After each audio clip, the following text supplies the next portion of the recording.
Emil, Emil, Emil.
It feels weird to turn down the lights. I want to see everybody.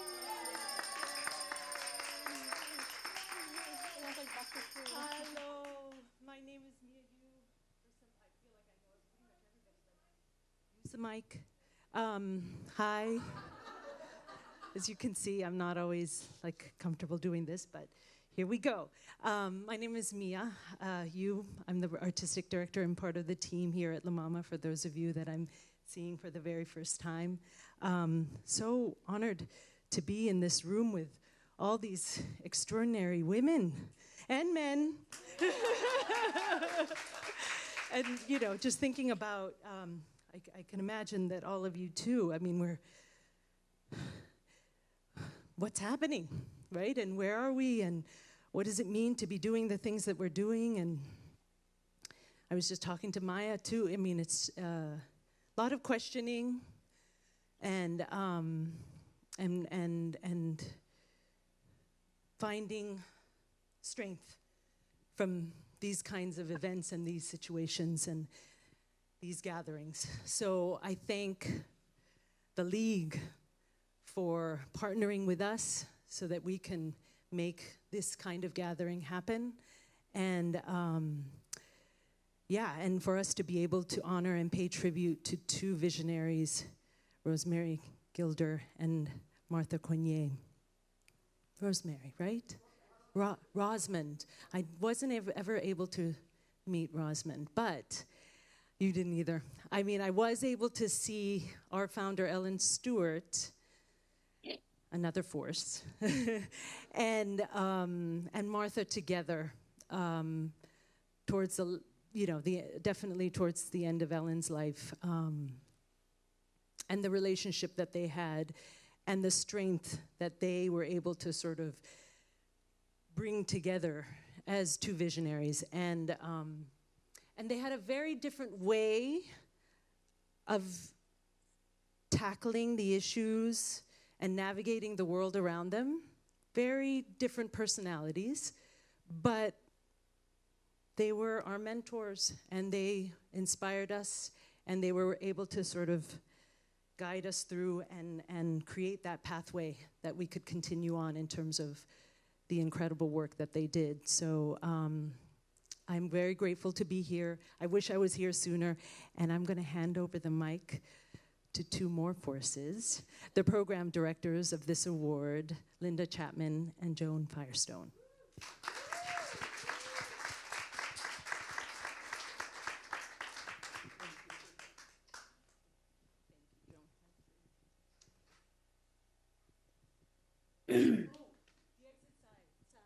Right? If there's any, I don't think, but if there is anything that happens, watch out for the exit signs and different ways that we can get out together. Okay, and not the elevator. We were told not the elevator. And please turn off or silence at least your cell phones, if you will. Thank you all for coming today. Joan?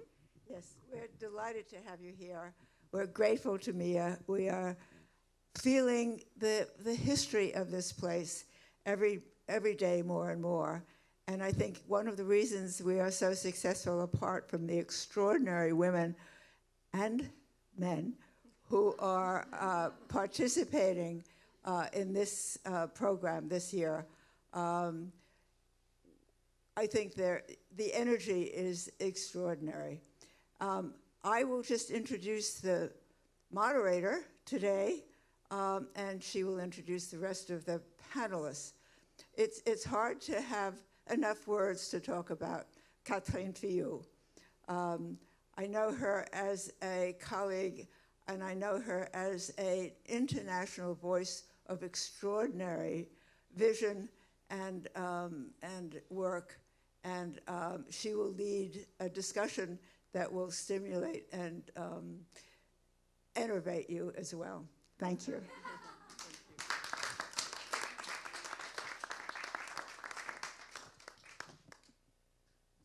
Thank you so much. So I'd like to start by taking a minute of silence for the wars that we are experiencing now.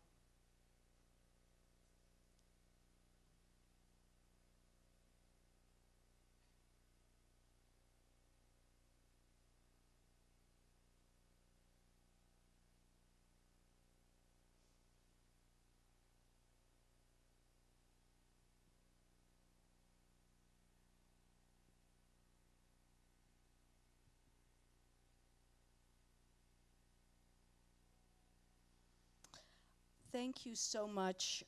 Welcome to our discussion about social and artistic resistance for the Gilder Coigney International Theater Award. I'm going to soon introduce our wonderful panelists. I want to start by thanking Linda Chapman and Joan Firestone for their revolutionary vision, and to Martha Coigney. Roberta Levitow and I had many, many conversations with Martha as we were creating Theater Without Borders. And I want to thank Mia Yu and La Mama and Melanie Sutherland, our producer. Here with us are the award nominees. Many of them are nominees, others are guests. I was going to start with Cayetana, Guillen, Cuervo from Spain. And unfortunately, Cayetana arrived and is now ill. So we have Angel Gil Orrios, who is here. He was originally going to be interpreting for Cayetana. He will now be talking about her work.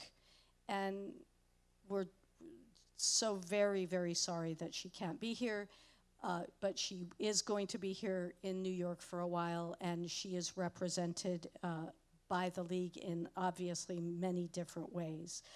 And then we have Linda Saphan, who is from Cambodia, residing here in New York City, and I'm going to read further about everybody. I'm just giving you the preliminary info. And then I will read a statement from Morm Sokli, who is a nominee from Cambodia, who cannot be here with us.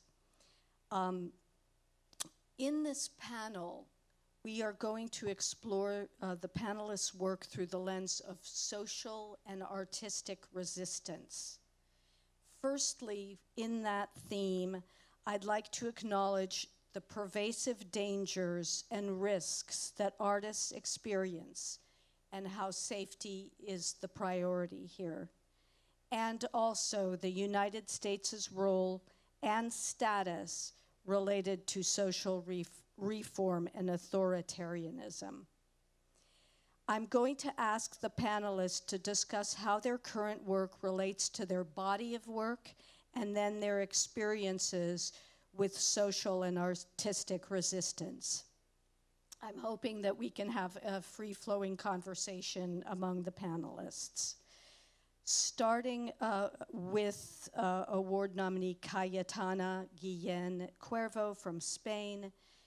She has an acting career now that has spanned 35 years. Her own theater and film production company is called Mucha Calma Producciones, and she is now the first woman president of the Academy of Performing Arts in Spain. I'd like to call attention to the league site where you will see beautiful brief videos for all the nominees. And there is a QR code which will, where is the QR code, by the way? Okay, on the insert, great. So the QR code will lead you to our program and full bios of everybody. Linda Saphan is a Cambodian artist and social anthropologist who has supported women artists from Cambodia. Linda is currently a sociology professor at College of Mount St. Vincent in New York and will also provide context for the work of Cambodian GCITA Award nominee Morm Sokli, who, as I said, cannot be here.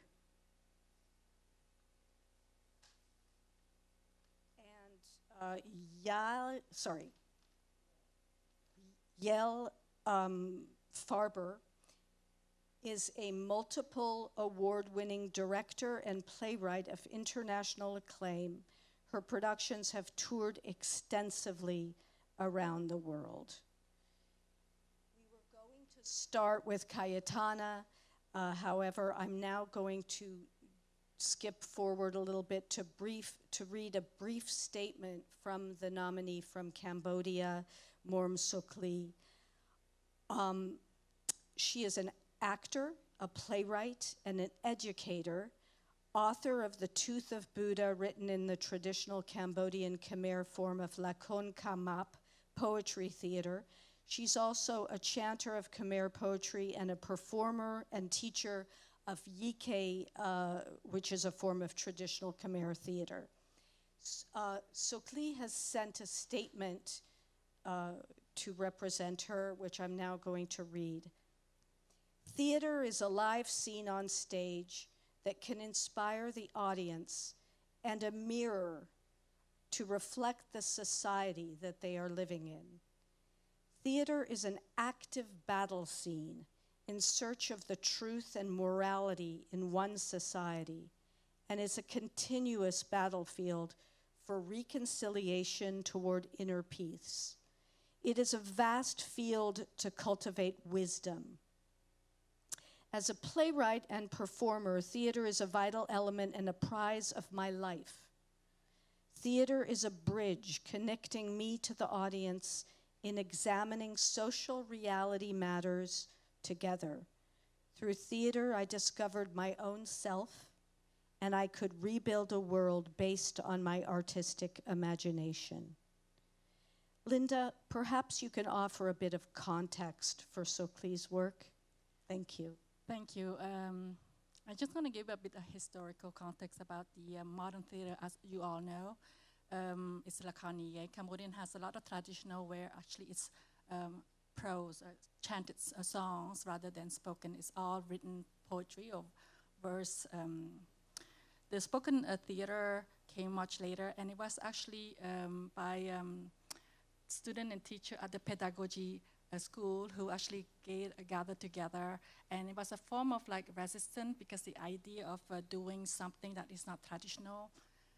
Tradition Cambodia is very weighted on. If you want to change the the costume of Hanuman and there's one less hair, the Ministry of Culture come and will forbid your performance.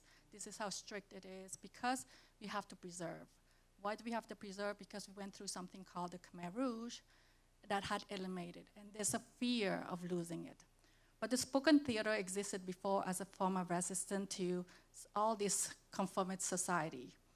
And when there were these pedagogy, these student and teacher who will become one day teacher themselves, were learning to do theater and play, the two first row of their play, each time they play, a police officer would buy all the 2 rows so that if they say anything out of order or not, they will be shut down. So the history of spoken theater, as you know, has been a little bit about resistance.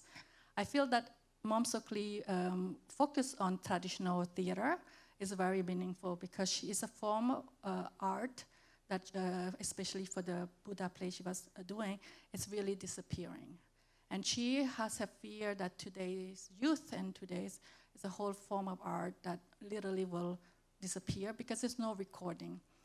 Even anything that is written, because of Khmer Rouge for 4 years, all these written texts, whether it's on paper, on palm leaves, due to climates, due to bugs, due to temperature, abandoned, are disappeared. So trying to preserve this is a mission for her to actually fight against time and memory. So I find that her desire to take something traditional, but also injecting something new. So she take an extract and write her narrative and trying to also educate, and right? And this is something that is also fighting against traditions. This is not necessarily what is approved, but in her own way, we're trying to navigate her voice. And I think to doing art in Cambodia today, any form of art, whether it's theater, visual, or film, is a form of resistance to fight against what the Khmer Rouge was trying to attempt to do. The Khmer Rouge really acknowledged the power of the arts, and they aims to target any artist. 90% of the Cambodian artists will perish under the Khmer Rouge. And when the Khmer Rouge ended, the struggle to rebuild when you have no more teacher, no one to teach you, to remind you, it's all out of memory. It's a hard struggle. So I think to me to do arts is to resist the authority that has tried to silence and recognize the artists as a form of power to connect to the people. Thank you so much. Yael, how does your work relate to social or artistic resistance?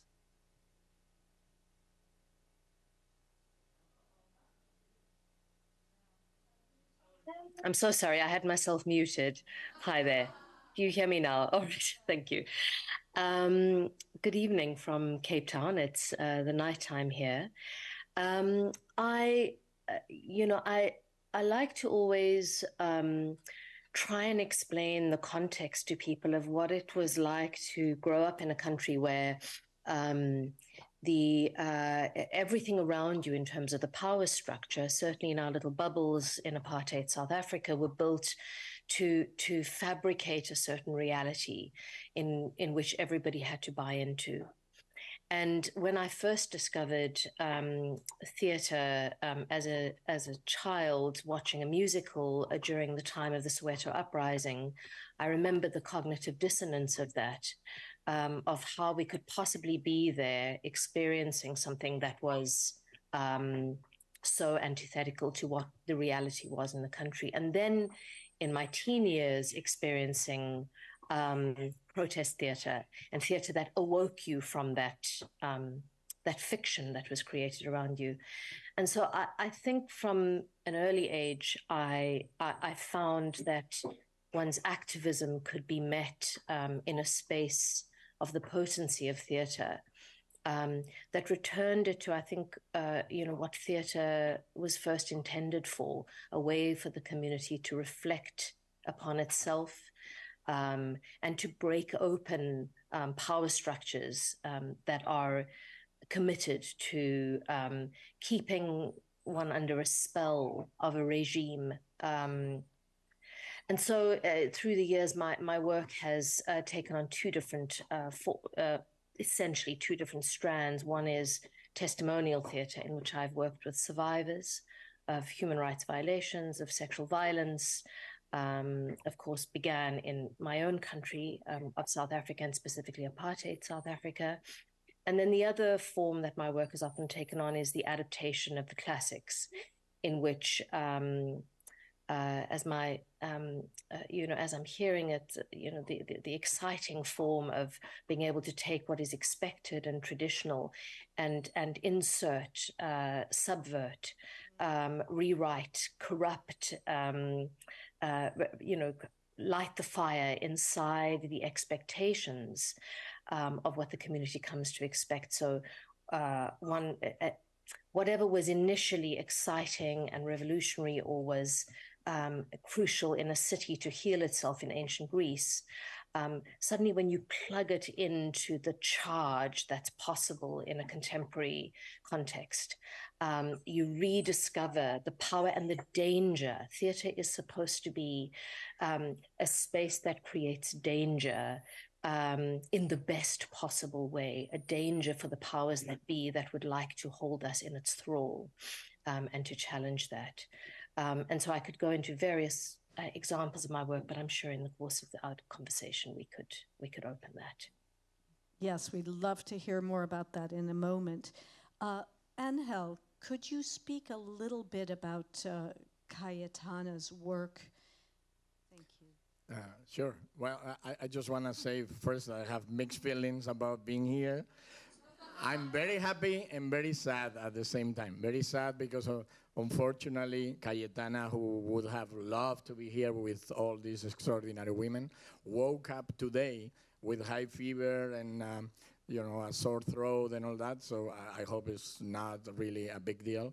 But she just came from Spain yesterday, so definitely she would have loved to be here, especially here because of La Mama, and we've always respected and admired and loved the amazing work of Ellen Stewart and of all the extraordinary women of the American theater movement. And I have to say that I met Martha Coigney precisely when I came to New York 43 years ago. And she was my first mentor. I didn't know anybody in New York. And then I showed up at the office of ITI. I met her, and she opened the doors of New York for me to the actor studio, to different places. And it was like, oh, my God, this is really... so I know now that I nominated Cayetana Guillen Cuervo for this award precisely because she reminded me somehow of Martha Coigney, especially because Cayetana, it's really an amazing woman who is from a family of actors. Her father and mother were very famous and great actors in Spain. So right from the very beginning, I worked with them, actually.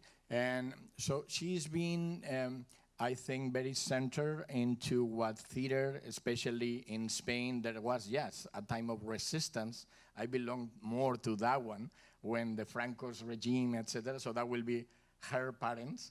But then Cayetana, being younger, have been more into what really is the freedom of expression and really being a person who's been very involved and committed with the LGBT movement, really helping and supporting that, and all the social justice and freedom of expression, now that in all this political climate is also changing to the extreme right in many ways, even in Spain also bringing back censorship that I felt in my own bones at the time. So now she is a person that stands for all that, the human rights and everything, freedom of expression, is the very first woman who has been elected as the president of the Academy of Performing Arts of Spain, and because of that, she's doing an amazing job. So that's I know that she would have loved to be here with you, and that's why she came. So Could I quickly ask, why the first woman? Why do you think that they've never appointed a woman before? It is certainly about time. I really feel, I don't know why. Yay! Why women have to wait so much for some things? I never, but yeah, it's been always men. So then finally, they discovered her somehow, that she could really, and one of the main things that she's doing, she created the Thalia Awards in Spain to recognize the work in the same way that existed the Academy of Motion Pictures in Spain with the Goya Awards, equivalent to the Oscars here. There was not awards for the theater, for the performing arts theater, dance, circus. So she created that this year. On March 27, the International Day of Theater, where the first awards were given, and preparing the next one for next year. And also the international projection, because of the Academy to collaborate and create partnerships with other women and theater movements in the world, because definitely in the same way that economically there is all these global things, I think that we creators, no matter in what country we are, if we have many things together in many issues in which we can collaborate, and especially with international festivals, things like that, we should be part of that movement too. And that's why I know Cayetana is very much interested and committed to create. Thank you. And I was just going to say, we prepared a lot for Cayetana, in the sense that Felix Santos sent a beautiful video as well, which I believe will be uploaded on the site. So that's something that you could all watch. Thank you. I just want to say something. You mentioned freedom of expressions. I think freedom of expressions is an art of practice. It's not something suddenly I have it. When you have, like in Cambodia, when you spend 4 years under the Khmer Rouge, where you've been silenced, and then you have more years under the Vietnamese, again, politically, some people say liberations, other people say occupations, your choice. And again, it's the idea that you've been so used to not speak up. It's not that suddenly you have it, that you will speak up, because you have been so it's a practice. And in Cambodia, self-censorship is a real thing. And that the whole generations, because even though say you can do it now, they always fear, because under the Khmer Rouge, we have this thing called the eyes of the Anka, the organizations. It's like eyes of the pineapple. They see you and they hear you everywhere you are. When that had been ingrained, that had been brainwashed to you, it doesn't matter. Your mind had been imprisoned. So freedom of expressions is not just an acquire, it's a practice. Thank you so much. Thank you. Yael, you were going to talk more about specific experiences, and we would love to hear them. I must just apologize for my head dipping out of frame every now and then, but I've got a puppy who is running riot in the place, and I can't lock them up. So anyway, please bear with me. I think from there was a certain point at which my myopia, because one becomes an artist and you begin practicing within the society that you've grown up in, and my acute awareness, my politics. I was an activist from a very young age. From 15, I was very politically aware and a part of student activism. But by the time I'd done my training, I'd found that I was an artist within South Africa. And it was actually when the Africa Exchange brought me out to New York. I was on a panel discussion in Harlem, and a gentleman in the audience asked me, I'd like to ask that young woman, I was young at the time, what news can she bring us of that mess that she lives in? And it was one of these startling moments where I realized that the sense of yourself beyond the context of your society. Suddenly, my activism rushed up to meet the work that I was committed to, and percolated it. And really, the question that has always been guiding me is not what story do I need, but what story might need someone. And maybe I can be that someone to bring it to the fore, to be in service. And of course, in a country like South Africa, collaborating for me with a death row survivor, Duma Khumalo, who was one of the Sharpeville Six. This is an example. Duma Khumalo was one of the Sharpeville six people who were condemned to death, condemned to die. They were sort of randomly picked out of a group of people where a mayor in one of the townships had died during the uprisings of the 80s.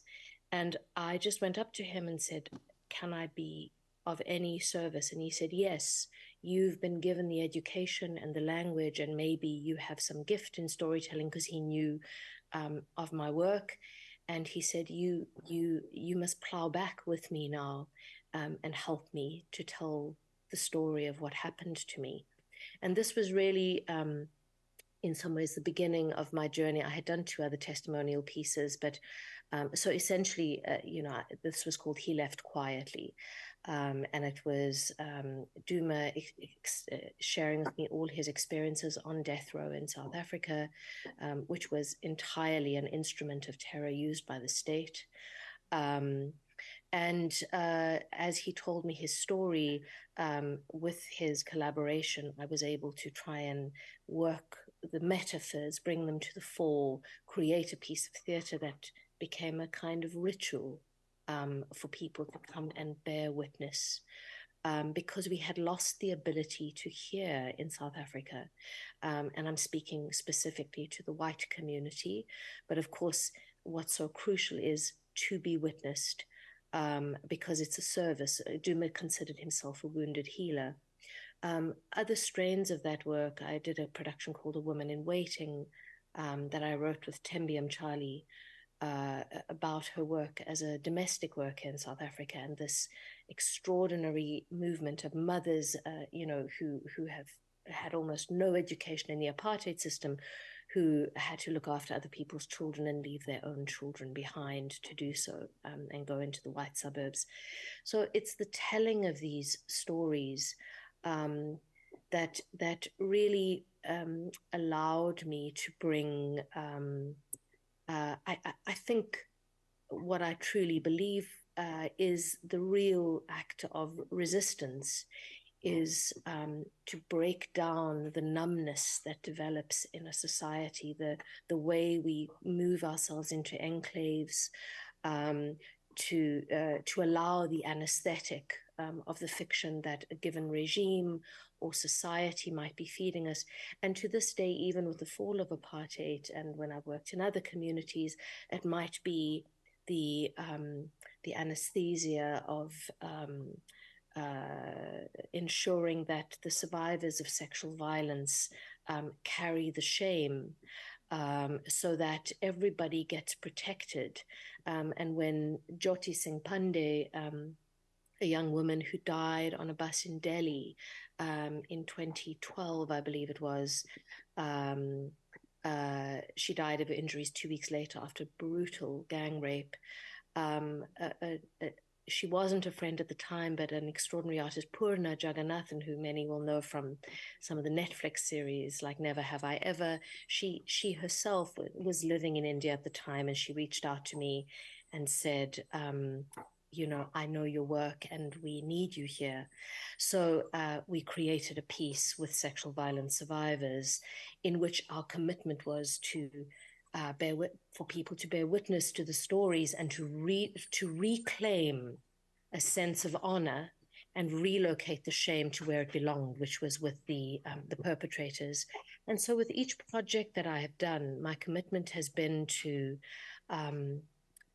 try to dismantle all the blockades that get created that prevent us from feeling a sense of empathy for one another, from being frightened to speak, from thinking our silences will protect us. And that when you break those silences, for me, theatre is an act of breaking silence, even an extraordinary silence in the silence that you just asked us to hold. It is a prayer, in a sense, for peace, a meditation for peace, but it's an act of resistance against the spirals of violence to fall into silence. And so I'm interested in breaking silences, in creating silences, in telling the stories that have fallen into the shadows or been forced down into the subtext of a society where they don't see the light for the benefit of the regime in power. And as soon as I feel myself drifting off course, I think theatre continually, like everything, is being co-opted into becoming a product or content, as Emma Thompson called out the other day. It is not content. It is not a product to be sold. It is, to my mind, a very deep service to the community where we come into a space to reflect, to rebel, to resist, by language, by action, by a gesture. It's a ritual, and I'm interested in the continuation of that flame being carried forward so that we can burn down the structures that create the numbness that make it feel easier to just fall into an apathy. Thank you so much. Thank you. That is so moving. Linda, you've spoken to me about how you've used resistance in terms of academic publishing, and I wondered if you could speak about that. In one interview with Mom Sokli, she was expressing how it's hard to be a woman in the arts and in the theater because it's dominated by men, in the history of theater and the history of any art form.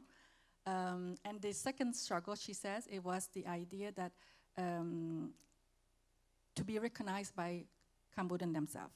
Anything that comes from outside is highly valued, right? And anything that within is not. And this is something that I struggle myself as academic, where a lot of people, some academic discover Cambodia and therefore become expert without speaking the language. And then anything that's published about Cambodia is in other language than in Cambodian. So Cambodian scholar cannot answer or have a conversations. And it's something that I really thought of this. The Westerner criticize us for not being producing our own knowledge. And then our own community not valuing our own publications. So how do we do this? And I'm a researcher on Cambodian cinema, and I decided instead of using American University Press, I decided to use a Cambodian University Press and have it translated in Cambodian. And to me, this was the first initiative saying, we need to value this, we need to, and then having Cambodian to come and say to me, oh, actually I said to this in my book launch, say, come and tell me I was wrong on page 8, and then we'll have a conversations. And I just said, one thing, it proves that you read my book, which, and a lot of students was very new to them that a professor could acknowledge she could be wrong. And this is something quite novel for Cambodian because like if you're a professor, you know everything. And then there was a few people saying, oh, your book must not be good enough to be published in Cambodia. This is by Cambodian themselves. They said, no, I have a choice, and my choice is to have us to value our own institutions. And they actually started a movement because another anthropologist from James Madison said, I want my book to be published too in Cambodian because she's working in Cambodian visual ecography medicines. And I just like, it makes sense. But it has to take someone to make that step first to acknowledge that local institutions also produce valuable knowledge. But we have to start it somewhere. That's fascinating. Thank you. Angel, in terms of theater and women in Spain, can you speak a little bit about if it's safe to do so, the resistance movements that Cayetana is involved in? Well, as I said before, I think it's different by continent. So in case of Europe and especially Spain, it's a little different in that sense. We really experienced that resistance, as I was saying before, at the time of the dictatorship of Franco. And I remember, if I can just give my 2 cents on that, I started directing when I was 16 years old. And at that time, the censorship was so strong that we needed to send the text that we were going to produce to the Ministry of Culture. Actually, it was called then the Ministerio de Information and Tourism. Was not even the word culture in it at all. So that you had to send the text, and I remember at that time wanting to do a play by Stanislav Bitkiewicz, who I loved, and the play was called La Comedia Repugnante de una Madre, the repugnant comedy of a mother. So, of course, not even the title passed that censorship, you know. So I got completely blacked the whole test and prohibited to perform. That was something that was happening a lot at the time. Right now, unfortunately, because of the change politically, the political climate that we're experiencing all over the world, it is also, as I started saying before, a kind of going back to stream right. So yes, now people like Cayetana are precisely, again, kind of fighting for not having censorship back in that kind of way, because it just happened. This year, there were some plays that were forbidden to perform, you know, and some things like that, as is happening in the United States too, where, you know, some books now are suddenly not allowed in schools, things like that. So that's not, it's kind of starting to happen again.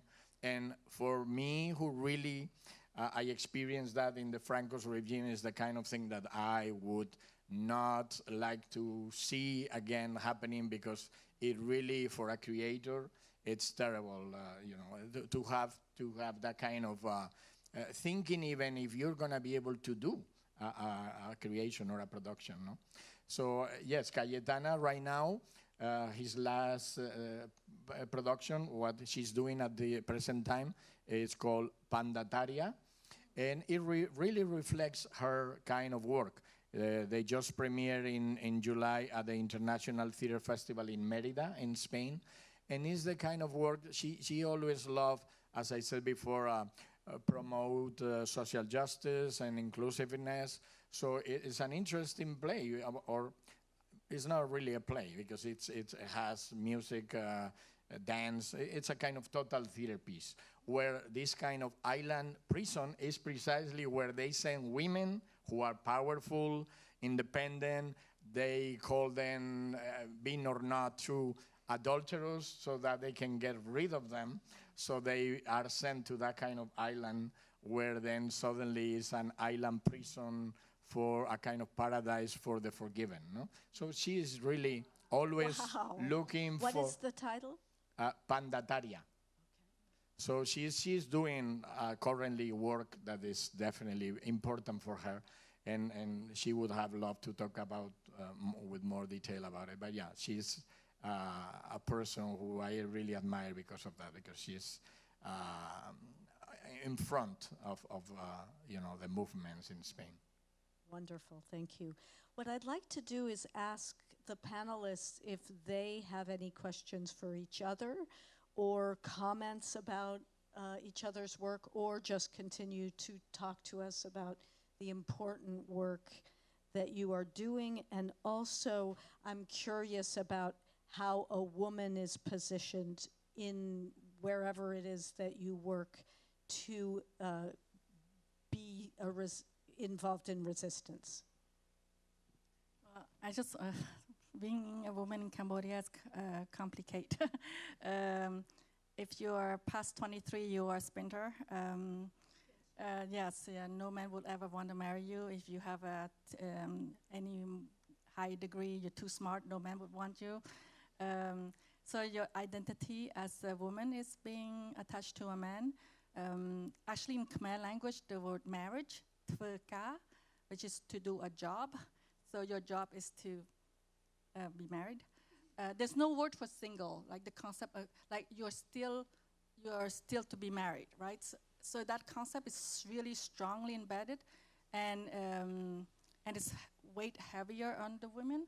So when I was doing back in 2005 Salapat Neri for Cambodian visual artists, female artists, and now I'm working with Cambodian female filmmaker, it's not just a fight to have them giving voice, but to fight against the idea that yes, you can be a voice and you could still be married and have a kid, but you have to fight that urge that there's only one way to be a woman and womanhood.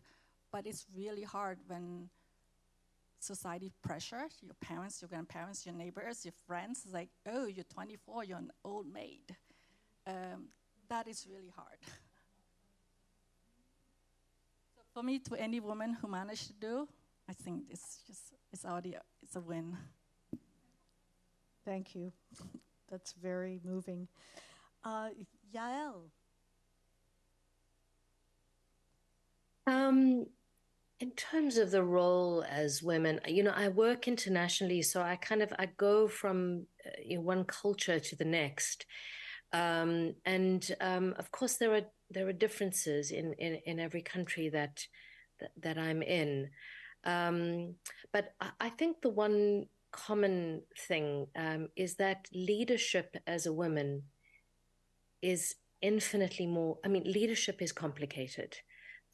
Leadership, especially if you want to make work that challenges. You can't challenge an audience without being challenged as a room yourself. Whatever happens in that room of creation is the kind of the kiln where the vessel is fired.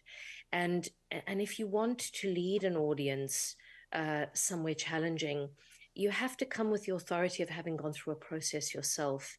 And to lead that process, for me, it's just always interesting. Anytime you're in a new building, anytime you're with a new company, it's there are the complexities of different cultures, but it's also quite simply how much harder we always inevitably have to work to maintain our sense of intuition and our sense of, I work very intuitively, but even theater has, as I said earlier, is been compressed in the way that we do so specific in our society. Food is no longer the meal, it's the fast food. Sex becomes porn. Theater becomes highly commercialized. You've got to stack it with stars in the cast, and it's got to hit Broadway or the West End, and it's got to be breaking even within 3 nights, or it's got to close. Everything becomes this kind of late stage capitalism, rush towards profitability for whom, and to create resistance in spaces where you try to handbrake that kind of race, that kind of competitiveness, that sort of high productivity. I find that it is really an act of, and I say this for my male peers as well as my female peers, it's to tap into that space that I think is traditionally defined as more feminine, in the sense of having to accommodate many more things in the room, having to work your way around things in a certain way. I don't want to, plow into all the normal cliches about what is considered brilliance in my male peers is considered, troublesome for my female peers. But, where it's to lead and to be decisive and to be challenging and in order to create challenging work. If you're not up for just creating the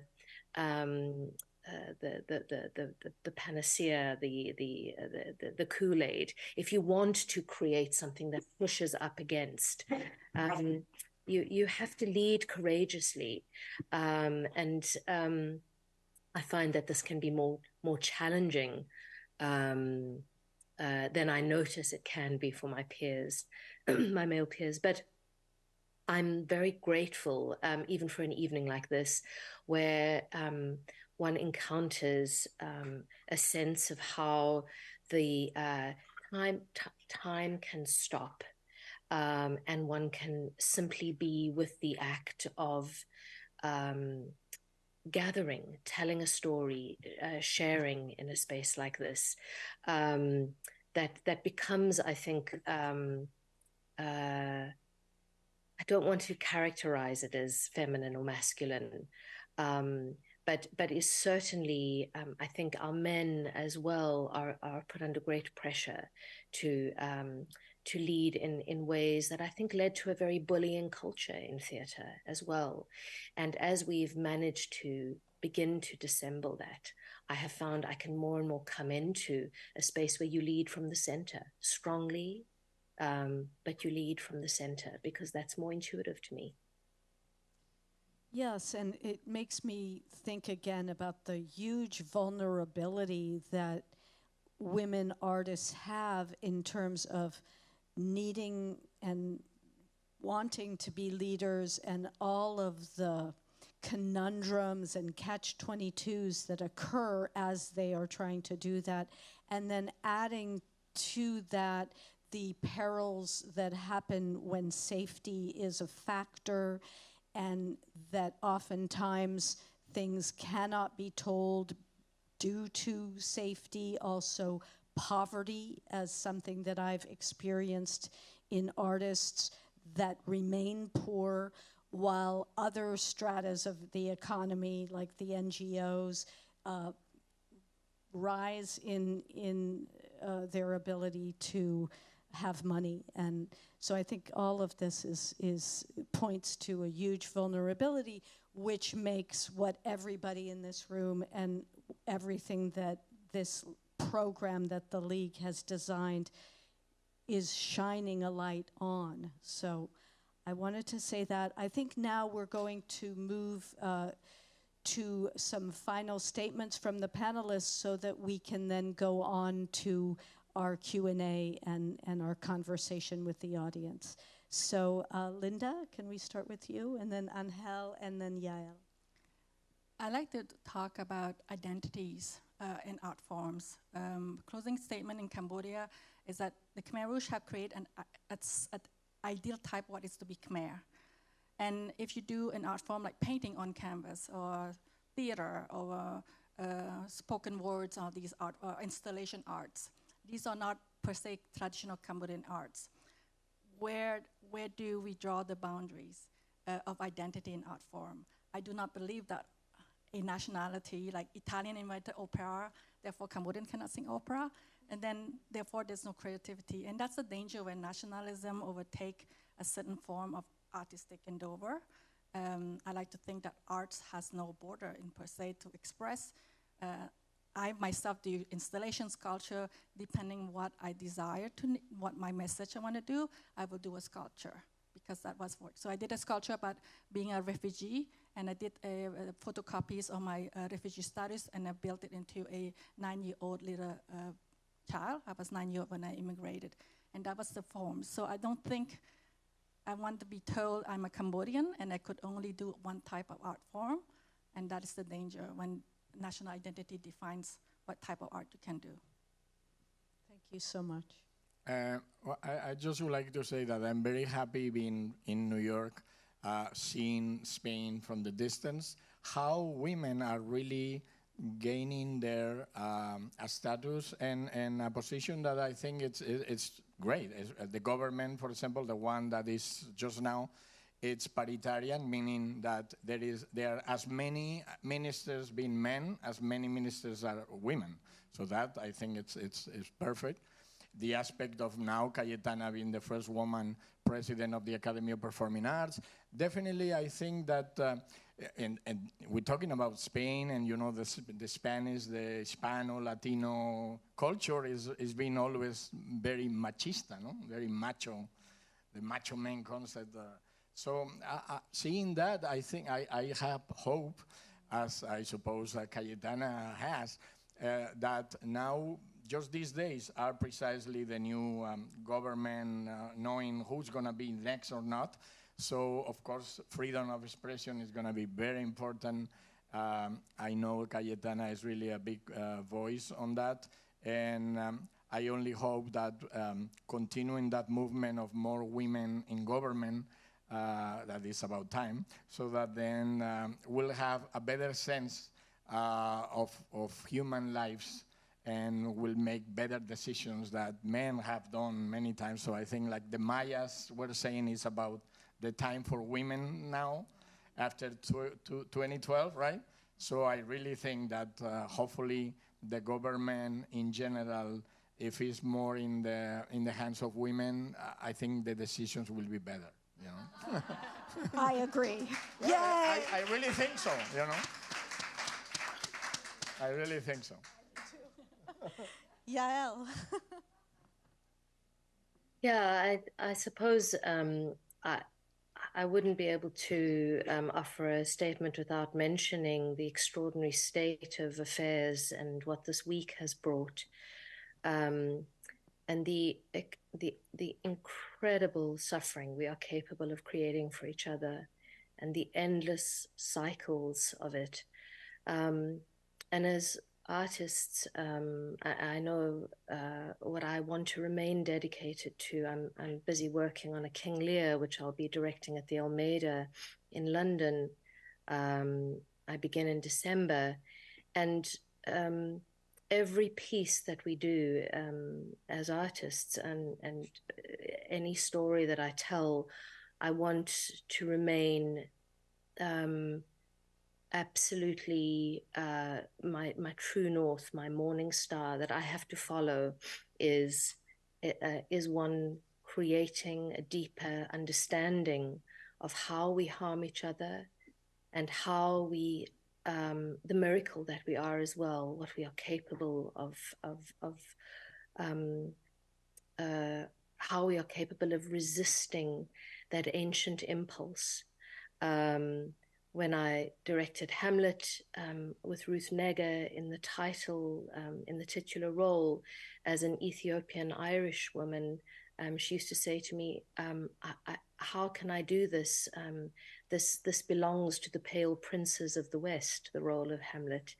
And her courage as she rose to the performance to understand that she was the most qualified person in the room to actually speak about her status as an outsider, and Hamlet being the only one who can see clearly in the room in this audacious power grab by Claudius. It's always to plug the texts are written. We can keep creating new ones. That's beautiful and exciting.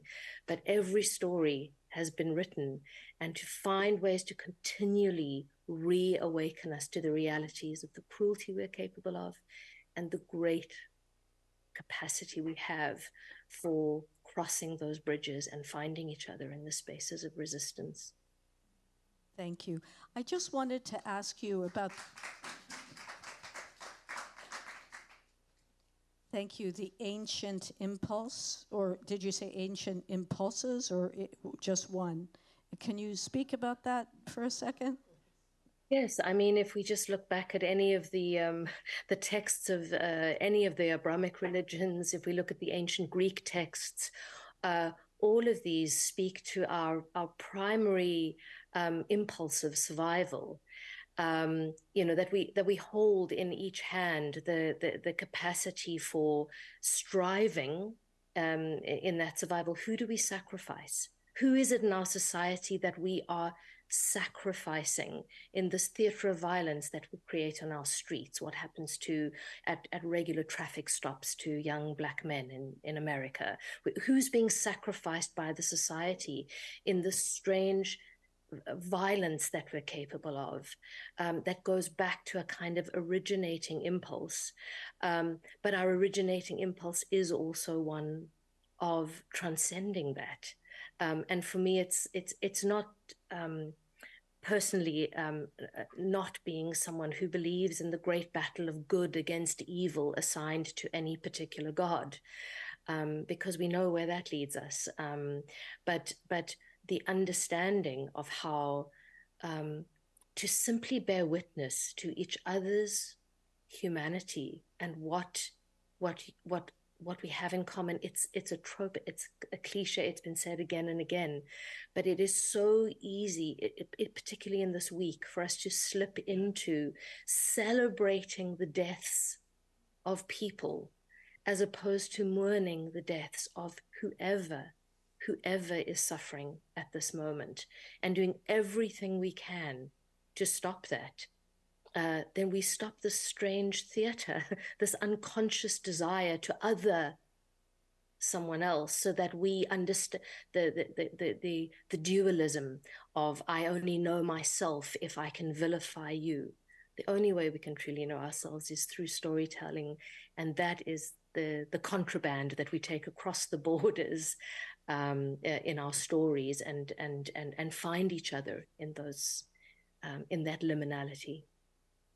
So beautifully said. Thank you.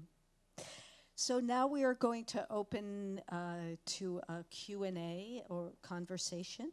And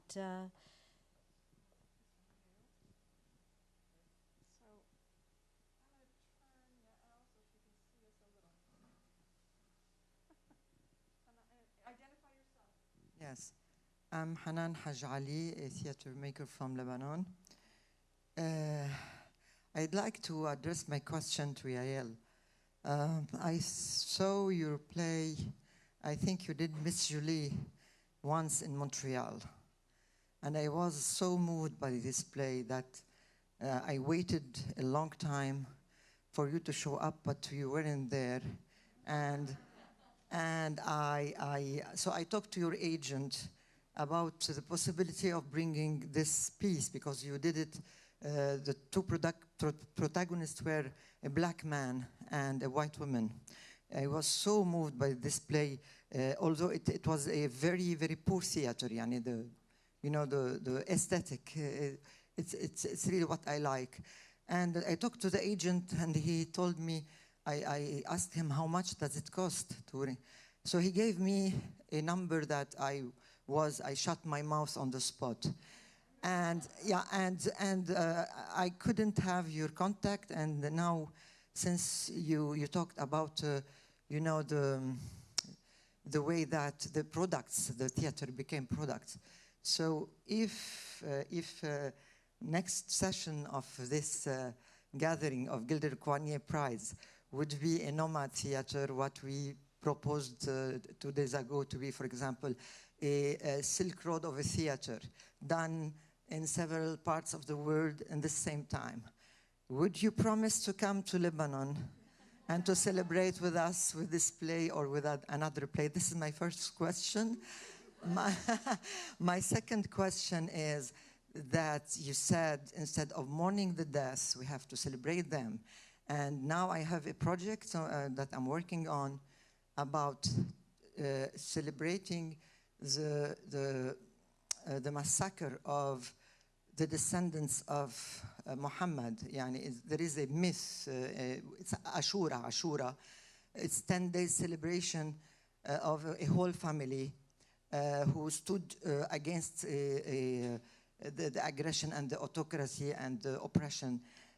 And what struck me in Mexico and in Egypt is that they celebrate the death in opposition to mourning the death. So if you give me an example from your point of view of how you would celebrate a death, and if you are working on something like that.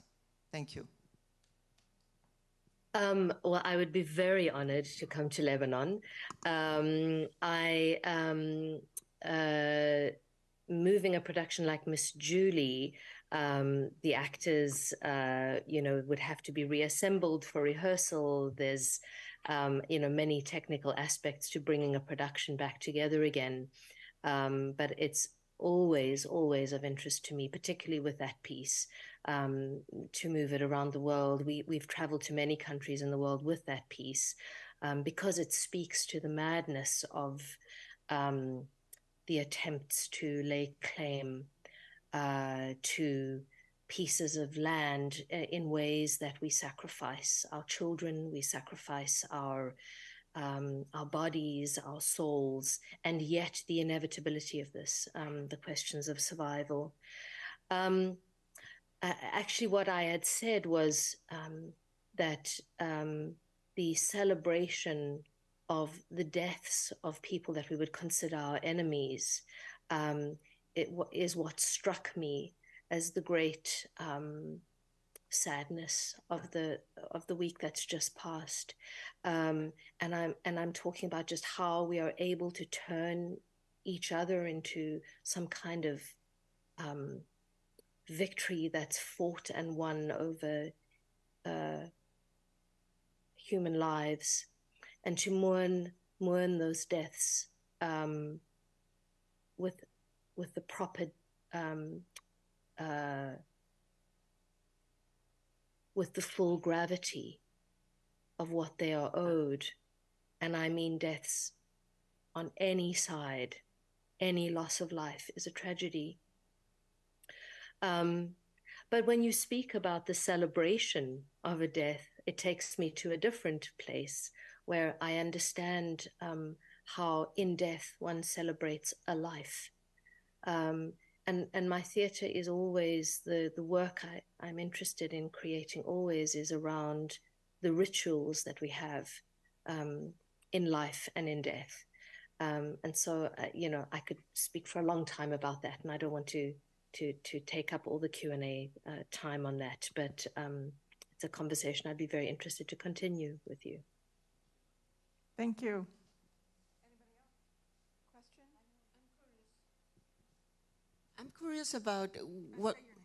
I'm Lupe Gerenbeck. I'm a playwright director from Venezuela, and I'm curious about what are the plays and the theater creations, productions that are censored in Spain, and what is the justification for it?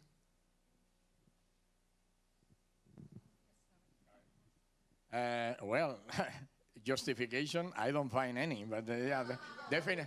I know. They say, well, there was one that was forbidden that had to do with Santa Teresa de Jesus, a kind of new rework on that figure, being an important woman's voice in the 16th century.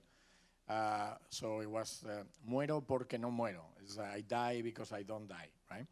So based on that, it was going to be produced at a municipal theater in Madrid, and they said that because of budget, what was not true then, was forbidden, and they couldn't do it. So now they are doing it in different places, but that was one case. And in some others had to do with also not wanting to have like the memoria histórica, no? The historic memory. Because of course in Spain, after the dictatorship of Franco, after the Civil War, etc., have always been that kind of division of, well, like in many other places, with the left and right, etc. So right now, there is a kind of new movement also towards the extreme right. So some of the things that had to do, that they think that should not be or taught, but as I said, also it's happening here. So it's not only something in Spain. But yeah, that was what have many artists and creators in Spain concerned because of that censorship coming back, something that we have not experienced after the death of Franco's dictator. No? So, but yeah, I mean, and of course there is different positions about that, and sometimes I understand it's difficult for people in political posts, right? Because some of them are in government posts or directors of municipal theater, or same as in Yael, a kind of state theater, whatever, to then be in favor of freedom of expression or not. But yeah, that's something that, of course, Cayetana would have been perfectly the person to talk about, and because she is a creator, an artist, an amazing one, and at the same time right now, although the Academy of Performing Arts is an entity without any, it's just an association of creators. It's not, doesn't have anything to do with government, etc. But how free they are or not in terms of taking positions, That's something that you will have to ask Cayetana. I live in New York.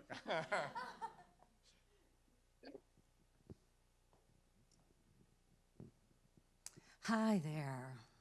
I'm Frances McGarry, and I'd like to thank all of you for this wonderful panel, intellectual, giving me a lot to think about. My question to you is, as a theater educator, I've always believed that we can create bridges to the divisive culture that we have by reaching out to our young people. How have any of you reached out to young people to engage them in the movement that you are working on? So I'm not in the theater. I know that Mom Sokli, she does do train in younger generations to come. Theater is not a money-making in Cambodia. Competition against movie theater, YouTube, internet. Before the Khmer Rouge, it was a lot sponsored by the government, so they receive a lot of subsidiary to tour. After the Khmer Rouge, and now today it's not quite the same. As for me, in terms of visual arts and films, it's easier in film to support. It costs more money to make, but I guess there's the allure of fame that comes with it, so there's much more an audience to come and interest, so there's more and more training. There's no official film school. The Tipan had established the Bopana Center that is an archival, and they're starting to do training and technical aspect to that. So there's different places that are informal training. There's one or two people teaching acting, but acting even in film before was always, oh, I will go to the movie and I learned. And back then before, and still today, acting is it's cheaper just to shoot without audio and the voice actor. So I have one voice actor who do 10 voice, and it's still a practice, which quite not reach international standard when we do this, right? So there is a lot of informal organizations and group of people who are making this happen, not necessarily coming from the government to make that happen. But I want to say something about the arts for Cambodia. Arts is a healing thing. It's a reconciliations after the Khmer Rouge, where people actually, the Khmer Rouge is not quite a genocide, if you understand. If it happened in Germany, it was one group against another. The Khmer Rouge was one group against its own group. That makes healing a bit more complicated. So sometimes we say it's an ethnocide, one ethnicity killing each other. There was genocide against the Cham. They were Muslim, genocide against the Chinese Vietnamese, but it was also a genocide that because you're Cambodian and because you have long hair, you're not what we find that is to be Cambodian, you'll be killed. So, but art, even through the Khmer Rouge, people secretly sang, even though Khmer Rouge said you're not allowed to sing. And after the Khmer Rouge, I want to tell this story because it's so moving. So there's a folktale called Savan Pancha. This folktale was adapted to a movie in 1970. And there's this man who watched that movie in 1980 in Lowell, Massachusetts. I remember that story and staged a play. And then they make the play out of memory from the movie based on it. And they make the film. And the community came out. And there was a connections, the idea that we need this to have a sense of who we are. And identity through the art is something extremely healing for people to come, different generations. So the youth come and they, oh, right, this is understanding. The film that I worked with for called Cambodian Lost Rock and Roll, don't think I've forgotten. We have the older one crying because this is a visual memory. Photographs have been destroyed and suddenly they see this. And then the young ones like, oh, that makes sense. My parents were cool once upon a time. and that is all this thing, to me, art, any form of art is healing. I have a lot of hope for the younger generation, those who were born after 1997. 1997, that was the last coup that happened in Cambodia, and it's more or less stability after that. And I think they are not, what I was mentioning, self-censorship, they are not jailed by that mindset that the older one, because they grew up without the Khmer Rouge, without the communist presence and all these things. So they're doing much more avant-garde, much more risque, and much more experimenting different art form than people in my generations. I know that Cayetana and the Academy of Performing Arts of Spain, they are very committed to education, and they're doing master classes, workshops. They even publish studies of different, because you cannot, to be a member of the Academy, you can not only be a creator, you can also be a university professor, etc. So that, yeah, they take very seriously education, and they are doing exchanges also with different countries now. And in the summer, they have, with the partnership of the university in Santander, the international university, they bring not only people who are starting their career, their artistic career, but also for young people to get into the profession. So yeah, they're very committed to education. Yeah, for Cayetana, I know that's a big deal. Yeah. Yeah, for me, it's about ensuring that the theatres that I work at, it's very important to me that there's access to the shows at affordable rates, because it's not just about young people, it's also about people who, it's who occupies the spaces, who has access to the work. We can create works of resistance, but, or, laden with a message that we believe in, but if it's still only affordable to a certain section of the population, it really defeats the purpose. So it's about engaging with those theatres that are very committed to ensuring accessibility to the work. Thank you.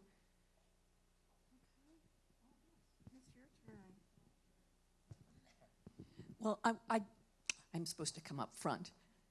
Hello. I want to thank you, Catherine, and all of our wonderful panelists. Thank you so much. We have to wrap up this part of the afternoon, but I will also, one more big thanks to Mia and Bev here at La Mama and our fabulous, fabulous technical staff. Melanie and the volunteer team that you've pulled together here. This week of discussions has been very gratifying to me.